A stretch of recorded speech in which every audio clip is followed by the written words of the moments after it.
So Hendrith, from a financial perspective, in the constant drive for improvement and increased profitability and efficiency and so on, just thinking about stakeholder capitalism, how can C-suite leaders balance the often competing interests of diverse stakeholders such as employees, customers, communities, and shareholders, in your view?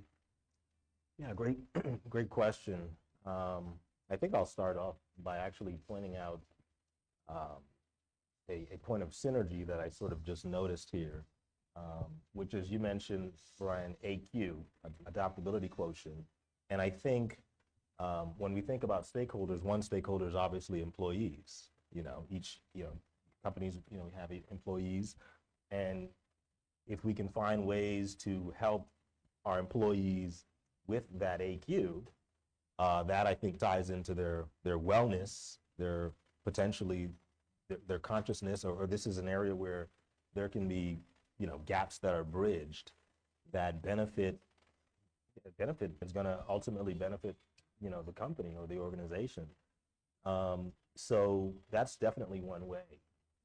I think also there's another sort of paradigm shift that needs to take place in terms of companies managing stakeholder capitalism, managing multiple stakeholders. And that is, I think, shifting from thinking of viewing the stakeholders who aren't obviously in the room, such as employees and the leaders of the organizations, shifting from thinking about that as a charitable act to thinking of that as a profit-generating act.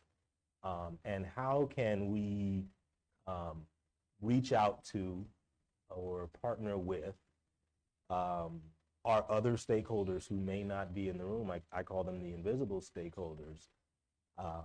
And how can we leverage that partnership to create gains for the company? And those gains may not be as obvious as some of the gains we may see from more traditional methods. However, they could be as impactful, if not more impactful, depending on the circumstance. So again, I think a shift needs to take place. If we think about, our broader stakeholders and how we engage with them as a charitable act, there's a limit there. And it's also a transactional thing, which by its nature, transactional things have these limits embedded within them. So we can think instead of it as a relational thing instead of a transactional thing.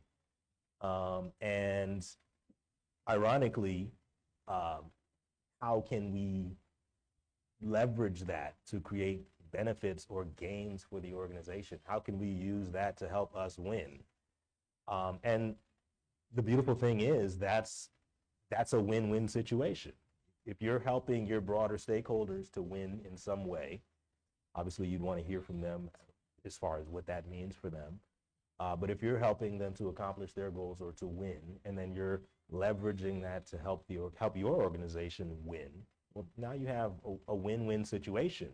And if you're really strategic about it, you could end up with a win-win-win, or a win to the fourth power, fifth power type of situation where just multiple wins are created from this shift in thinking. And I think that's a beautiful thing with a lot of opportunity there. Thank you. As we talk about top priorities,